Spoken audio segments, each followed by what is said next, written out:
Clarendon woman desperate to find family in hurricane ravaged St. Elizabeth.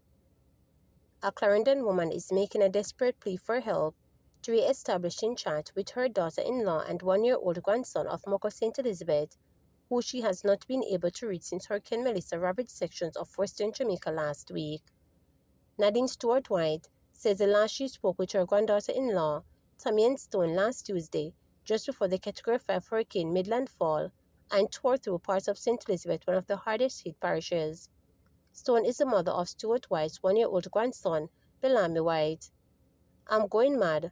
Me have a constant headache. Me can't stop crying," the distraught grandmother told reporters on Thursday.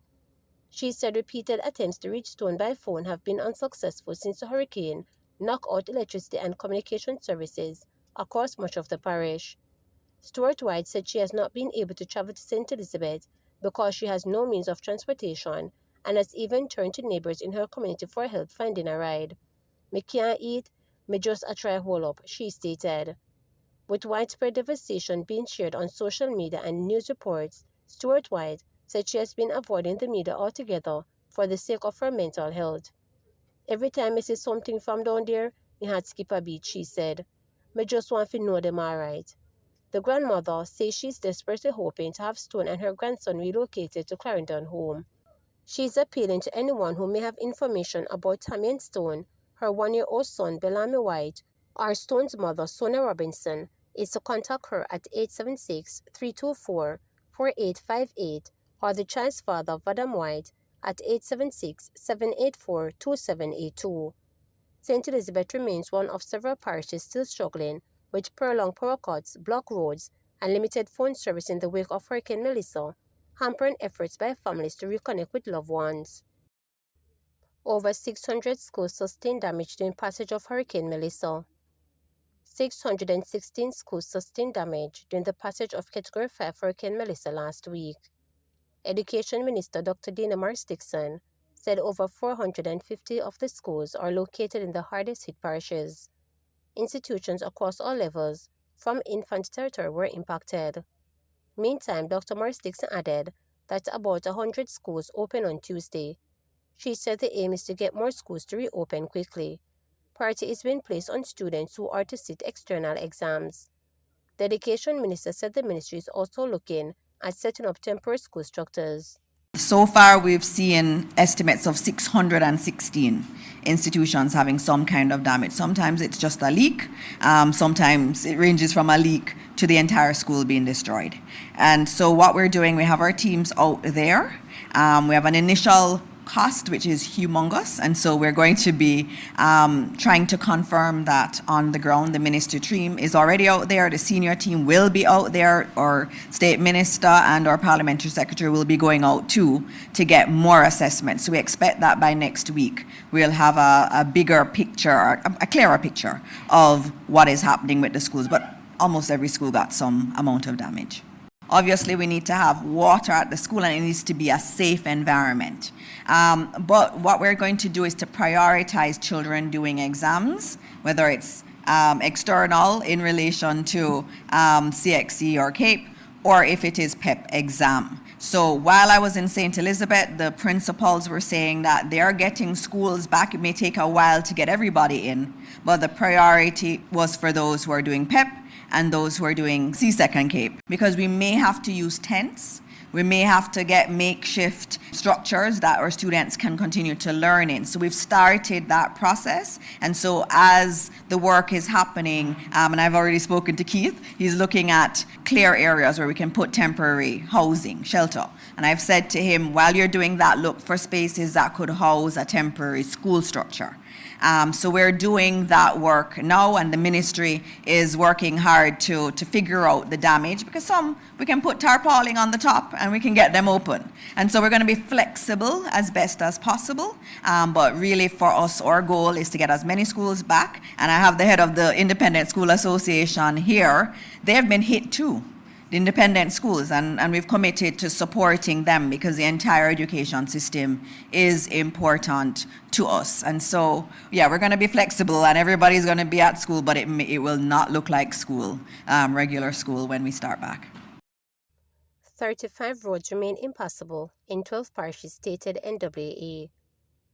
The National Works Agency NWA says it has reopened nearly 90% of roads impacted by the passage of Hurricane Melissa.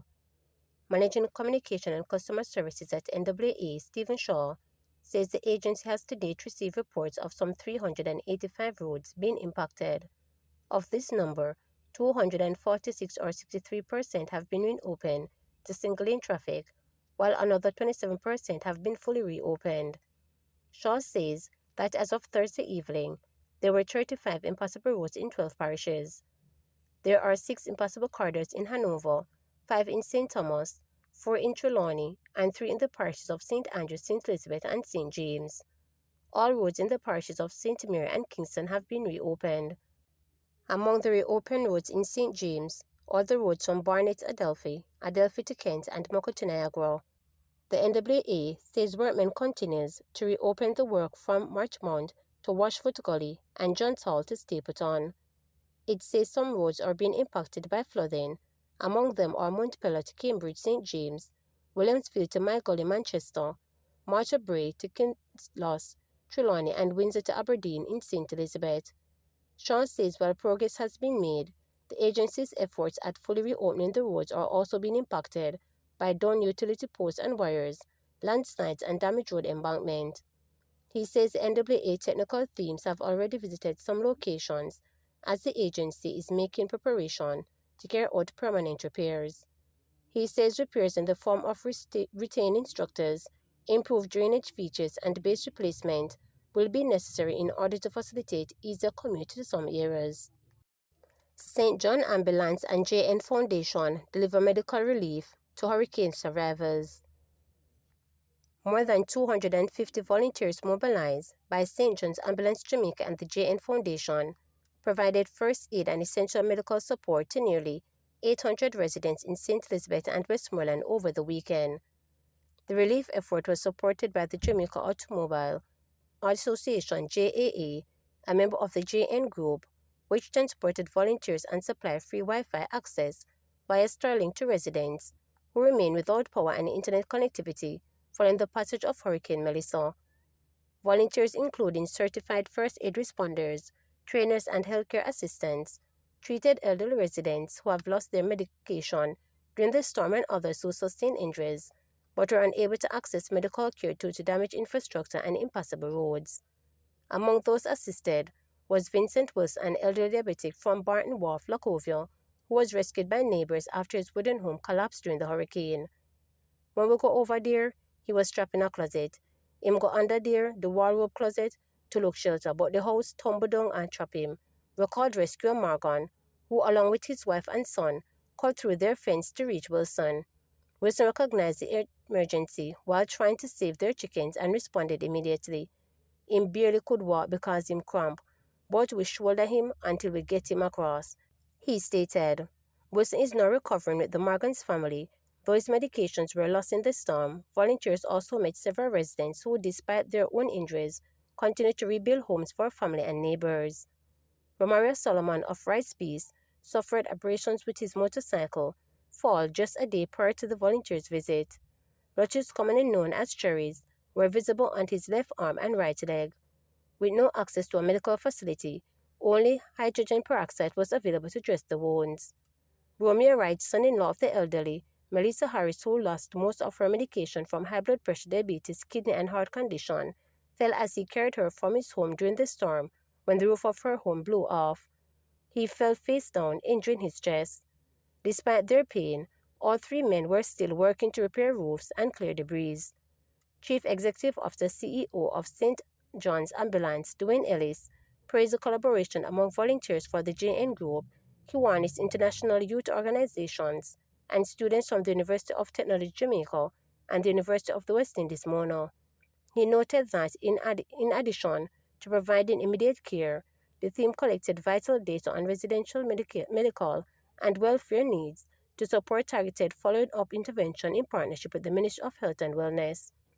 The response by volunteers was overwhelming, Ellis noted, because of what we have been able to conduct in a very good information gathering on the needs in these communities in respect of both the medical and welfare needs, so that targeted assistance can be provided to coordination with the Ministry of Health and Wellness and other agencies. Chairman of the St. James Ambulance and CEO of JN Group, Earl Jarrett, commended the volunteers for their compassion and professionalism, reminding them to uphold the dignity of survivors during the recovery process. Be empathetic, Jarrett urged. What you are doing is beyond what is expected. To subscribe, like, share, and click the notification bell for daily updates.